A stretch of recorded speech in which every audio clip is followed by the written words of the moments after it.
How is anyone going to learn from history? How are the children going to learn about the Reichsautobahn system if they pull it apart? How is this going to work? How do people learn from history?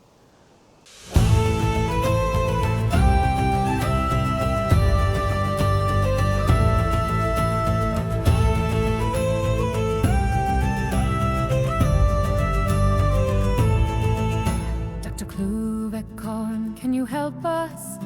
Dr. Klovekorn. I am walking on history. I am walking on an incredible piece of German as well as global history. This is the last remaining piece of the very famous German Reichsautobahn, the highway, the first piece of highway, okay? This is history. And the turning of the sod came in 1933 in Frankfurt when Hitler officially opened up this idea of the Reichsautobahn, the imperial highway network. And they had to stop building it in 1941, obviously because of World War II. And by that stage, they had built some 3,800 kilometers of the Nazi Autobahn network, which was called Die Straßen des Führers, the roadway of the Führer. But over the decades, these have been ripped up. And this very much is the last piece of remaining stretch. It's an incredible relic of history. Now you would think that something of such incredible importance, the very first Autobahn, you'd think it would be looked after. This is the last remnant stretch. Well, let me show you something that makes me very angry as a historian. Yep, they are destroying the last remnant bits of Autobahn because it's associated with Adolf Hitler. They are destroying it. Can you imagine? Can you imagine destroying the Colosseum because of the heinous crimes against humanity that occurred there? Can you imagine that? Or any other pieces of history? Look at this. Look at this. Tearing it up. Okay, first they built over it. Here it is. They built over it. Okay, well, at least it's still there, a little bit like the ancient Roman roads which exist in Germany under the modern pavements. Nope. Let's just take the last remaining piece of history and destroy that too. Doesn't this make you angry? It makes me angry. Now, each of these slabs were numbered. You know, this is very German. To a degree, this happens in modern road construction as well. Road construction engineers, they have lot numbers and then they, have quality control systems. But the Germans did it by actually putting the lot number into the actual ground of the Reichsautobahn. Now, I'm not sure what these intermediate pieces were. Possibly they left these so that you could run services in the future. Possibly. But yeah, they were these rather large segments, and that was then copied throughout Germany and Poland and other places in the empire. So where am I? I'm in Ramstein, US airfield. Oh, boy, could I get going about this subject. They say Germany's free, it's a sovereign country. Is it? Is it really? Is Germany free when you've got a US airbase here that up until relatively recently still was carrying nuclear capability? And officially they don't anymore. Do you believe that? Can anyone believe that? I mean, there's a lot of great stuff about Americans, and a lot of Americans watch the Klovekorn the Relic Hunter channel, but really, is this not a snipe against Americans? I feel uncomfortable and unhappy about any country having an airbase on my country's soil, okay? The only exception might be the Vatican State or Singapore or Monaco, which are, you know, city states that don't have an army. Okay, those places maybe need some help. But here, if this is truly a sovereign country, we should have our own air bases here. We should have sovereign military ability. We should not have other countries' military infrastructure here. And of course, it's all part of the alliance. I understand that. I understand we're all friends here. I understand that we have a common enemy. I get that too. But it just doesn't sit right with me. Yeah, it doesn't sit right with me. The other interesting point about that is where I'm standing right now is probably one of the most dangerous places. If what's happening right now with the Ukraine and Russia, if that doesn't end well and the Russians decide to conduct a preemptive strike on US assets, well, they're going to go for US air bases in Germany like Ramstein, right? Because this is such an important military asset that the Russians would strike. So tactical nuclear weapons likely will be deployed here in Germany first. Anyway, that aside, here we are. Hitler's Autobahn, literally in ruins, the very last segments of it. It's unbelievable.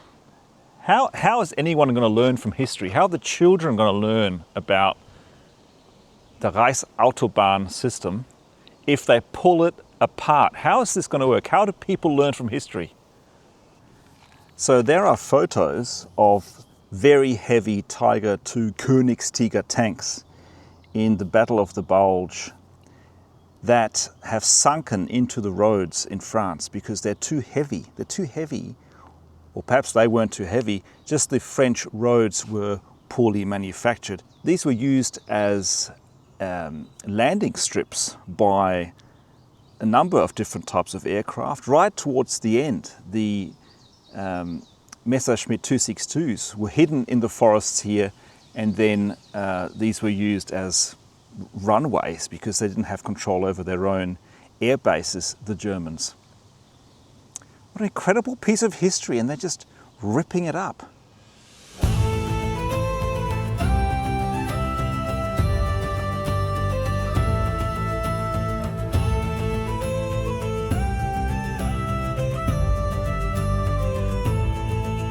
Dr. Klovekorn, can you help us? Dr. Klovekorn, can you see our pain, our heartache true, our arrow in the knee? Dr. Klovekorn, do you know us? Dr. Klovekorn, can you find the truth they try to cover, the hoodwink set to blind? Dr. Klovekorn, the Tacitus of the North. Dr. Klovekorn, the relic hunter. Dr. Klovekorn, thine eyes shine bright like Thor's great thunder. Okay, I've got to level with you. The torn up concrete that I showed you before, I don't think that was actually a piece of the Adolf Hitler Road. No, that's what's called a hook. But the essence of the story is the same. Throughout Germany, Hitler roads are being torn up, and this is the last patch. That's very much the truth. There is a remaining patch in Poland, and there may be a couple here or there across the old empire, but in Germany, this is pretty much it.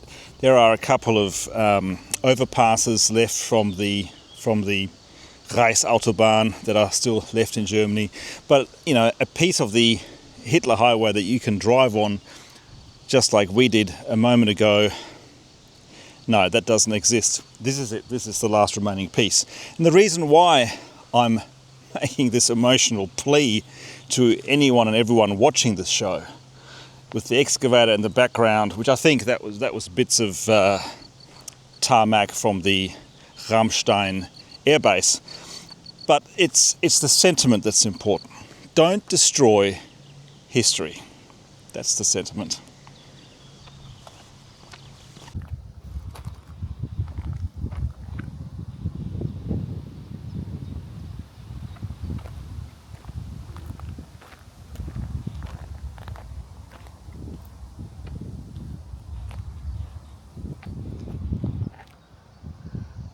Look, I've got nothing to measure with, so I'll just do it in my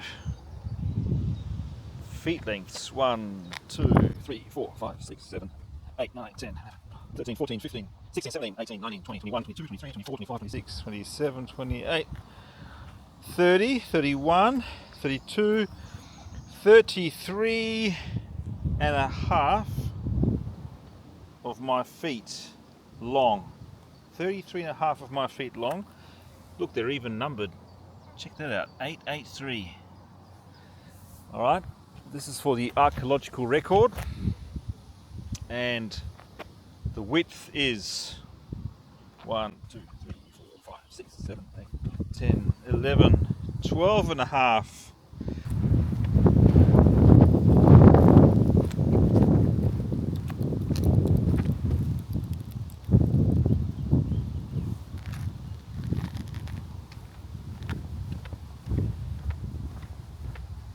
This one has no number on it, so 879, and then this one is 877, so 877, 878, 879, 880, and that's 881. So that's how they number them. All right, what does this say? US Air Force installation.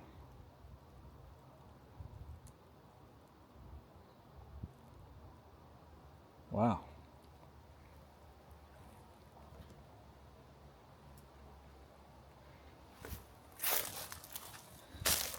This is, think about this, right? 1933, what's that, 70, 80, 90? It's getting up to being 100 years old. This thing is almost 100 years old, and check out the condition of this road. Look at this, 100 years old. It's almost 10 decades of heavy use, and it looks like it was completed yesterday. I mean, the Romans were brilliant road builders, right? The Romans were brilliant architects, but you've got to give it to the Germans. In this case, the Nazis, some of them. Look at this Autobahn. What a great feat of engineering. We would struggle to build this today. It has an ever so slight camber. The water will pull away from its center. No cracks, nothing. Extraordinary piece of engineering. I want to show everybody this. Okay, I'd like to show everybody something extraordinary. This is original piece of Hitler Highway. The numbers on it, okay? Numbers on here. Look at the condition of it. Now let's walk across a little bit.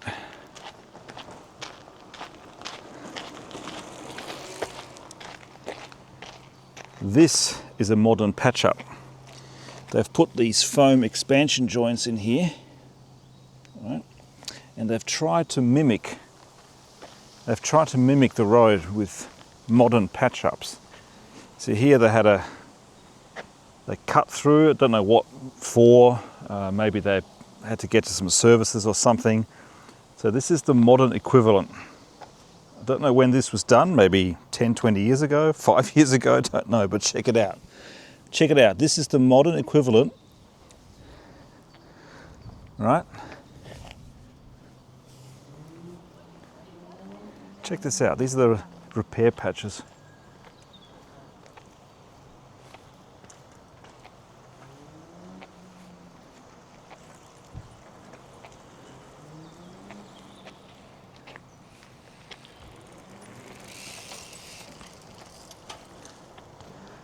Right, and then we move back to the almost 100-year-old Adolf Hitler Highway. And there's one crack here, but who knows how that happened. Now, this is numbered again, but it's just in brilliant condition. And this Reichsautobahn Imperial Highway was was not just about the highway. It wasn't just about, as historians will always point out, bringing tanks from west to east or east to west, whatever. And sure, it was about that too. It was also about cultural change, because this highway allowed Germans to travel long distances in a short time with their Kraft durch Freude Wagen, their KDF Wagen, the VW Beetle, to see Germany and other parts of the empire. It brought Germans closer together. It's interesting. In shadow woods and trenches deep, where ancient ghosts still fitful sleep, Klovekorn roams with steady stride, a relic hunter, full of crime.